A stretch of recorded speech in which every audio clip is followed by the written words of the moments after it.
उचित किए लिंग को स्थापिता, पूजा में बैठे शंकर भी मुदिता।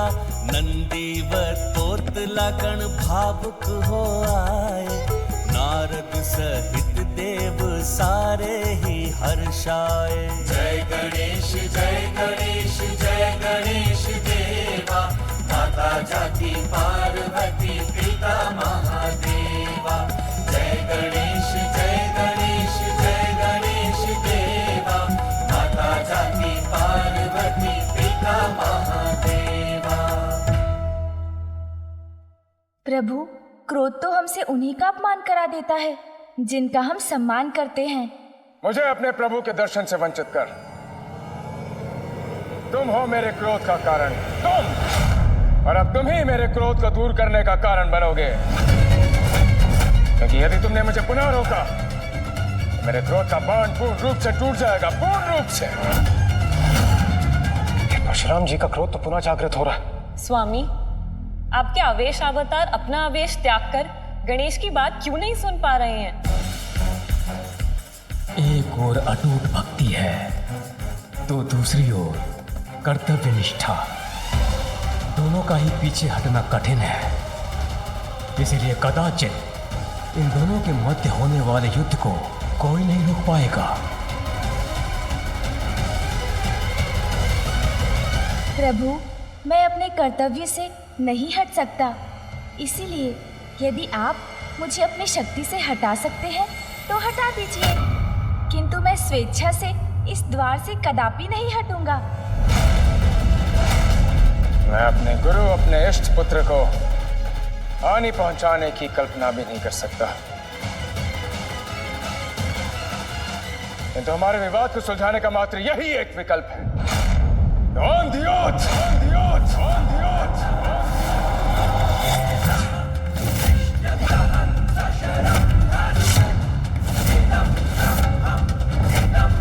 महादेव पुत्र गणेश, मैं तुम्हें चुनौती देता हूं, मुझसे मल युद्ध करने की चुनौती, करने की चुनौती।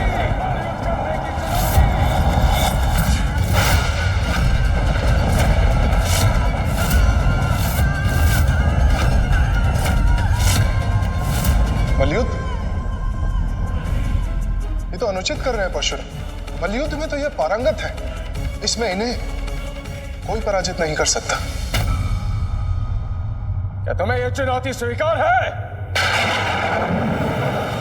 ये तो अनल तो दादा, इस तमत्या ते समाधान था तो यू पाल चुकाई धनंदी, अन्यथा अनल तो दादा मल्लिक के प्रस्ताव तो त्रिताल बत्ती दिए, अत्रिताल तल दी दिए।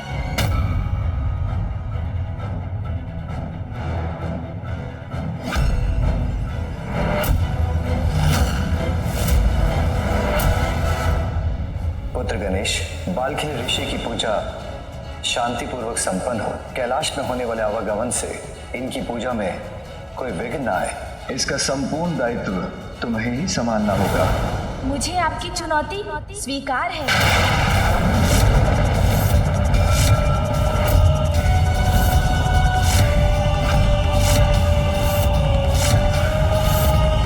स्वयं अपने आप को इस विकट परिस्थिति में क्यों डाल लिया आपने गणेश जी? इस युद्ध में यदि आपने मुझे चित्त कर दिया तो मैं अपनी पराजय स्वीकार कर लूंगा और आप भीतर जाने के लिए मुक्त हो जाएंगे। उचित है, किंतु इस मल युद्ध का एक और नियम होगा। कैसा नियम? यदि ये युद्ध कैलाश में हुआ तो मेरे माता पिता की पूजा में व्यवधान उत्पन्न होगा और वो मैं नहीं चाहता। ठीक है। ये द्वंद्व युद्ध कैलाश के बाहर होगा।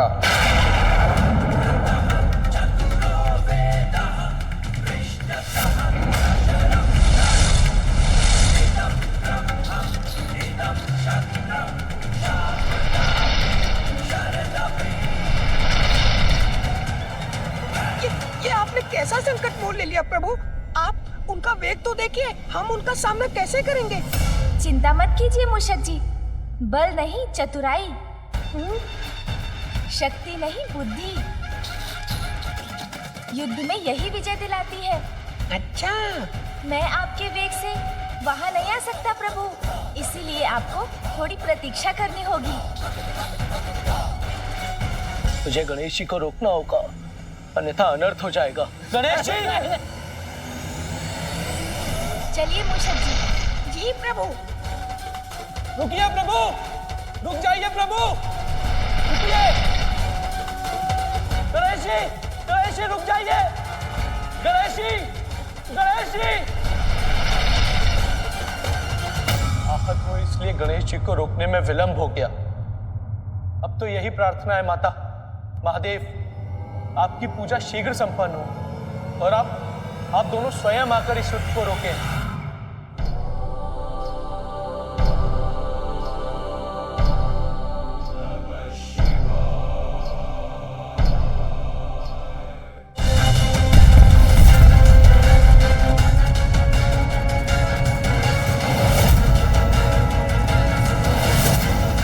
मैं पहुंच गया गणेश, तुम कहाँ हो?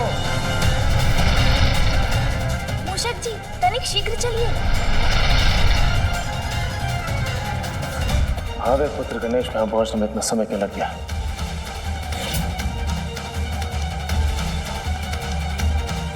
मैं आ गया प्रभु।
परशुराम जी से ये विद्या सीखते हुए मुझे उनका सामना करना पड़ेगा।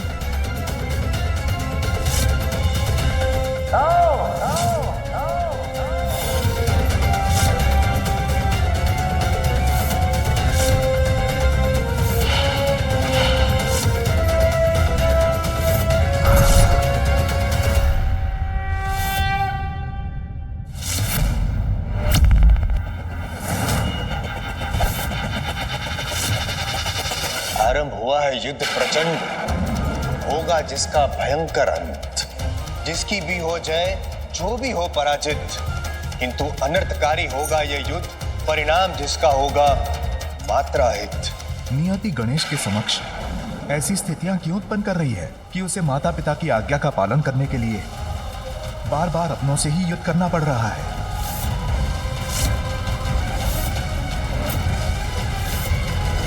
बालक हो तुम, और इसी कारणवश युद्ध का पहला दांव तुम्हें चलने की अनुमति देता हूं मैं।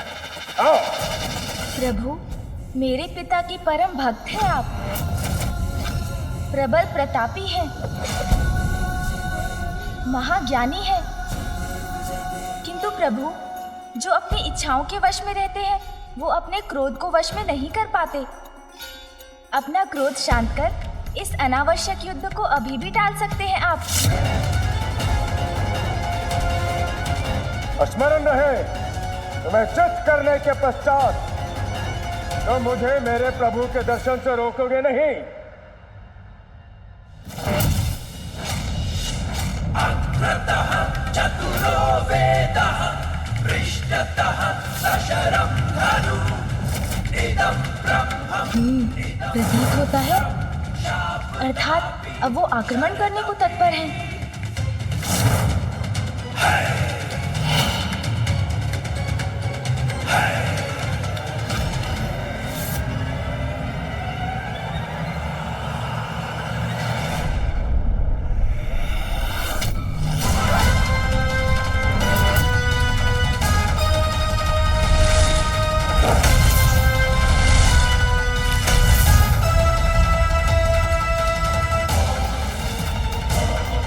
अरे, कहाँ चले गए परशुराम जी?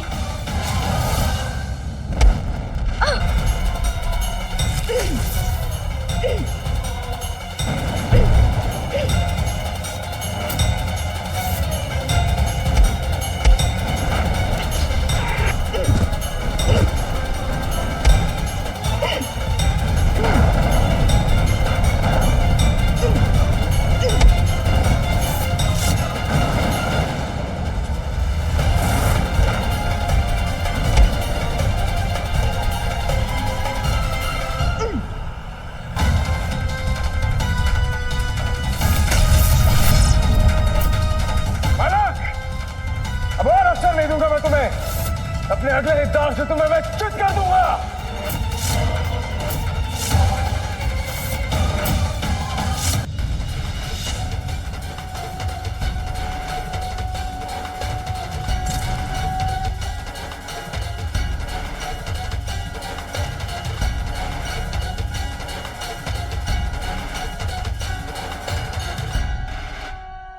उचित है, मुझसे भयभीत होकर तुम्हारा पीछे हटना सर्वथा उचित है।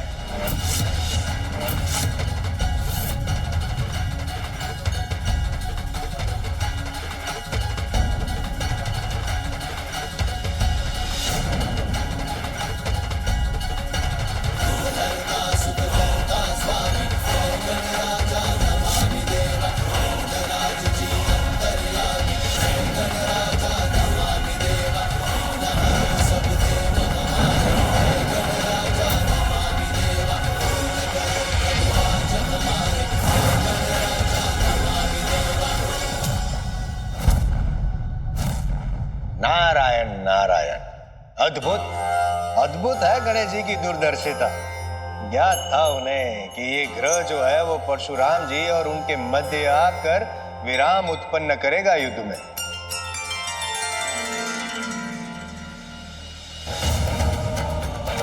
गणेश, गणेश, युद्ध से भयभीत होकर भागना उचित नहीं है। चुनौती स्वीकार किया तुमने तो मेरे समक्ष और युद्ध करो मुझसे। गणेश, ना छिपा हूँ ना भागा हूँ। प्रभु मुड़कर देखिए, मैं तो यही हूँ आपके पीछे।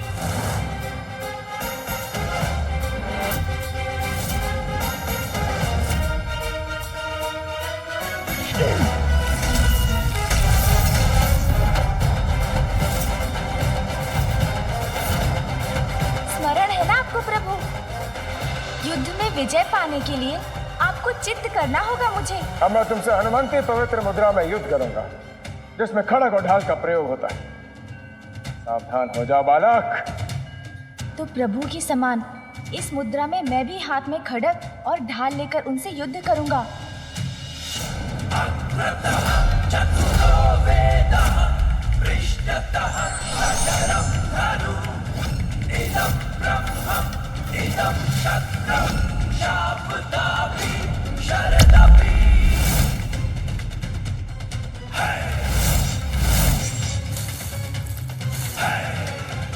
अस्त्र भले ही हाथों में हो, कदमों की भूमिका भी कम प्रतीत नहीं हो रही।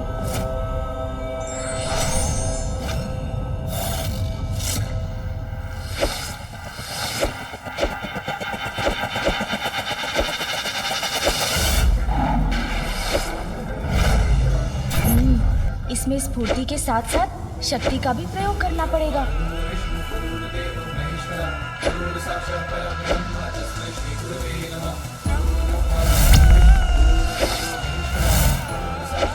हर क्षण में इतने वार किए जाते हैं कि प्रतियोगी को संभलने का अवसर ही ना प्राप्त हो।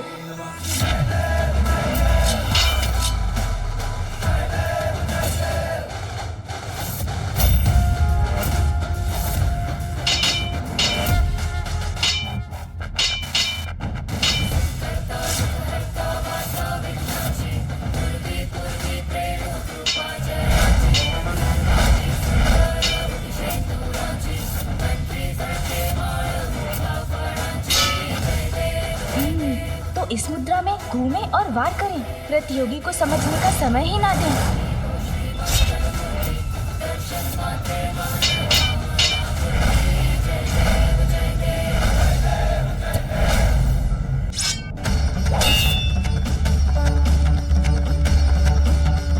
बस बहुत हुआ बालक, अब मैं तुम्हारा खड़ग और ढाल व्यर्थ कर दूंगा। निश्चित रूप से परशुराम जी कोई ऐसा दाव चलने वाले हैं जो मुझे अचंभित कर देगा।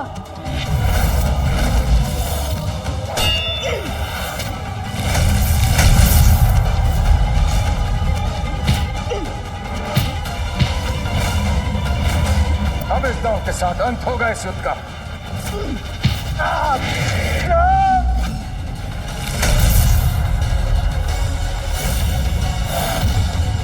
कैसी रही परशुराम जी?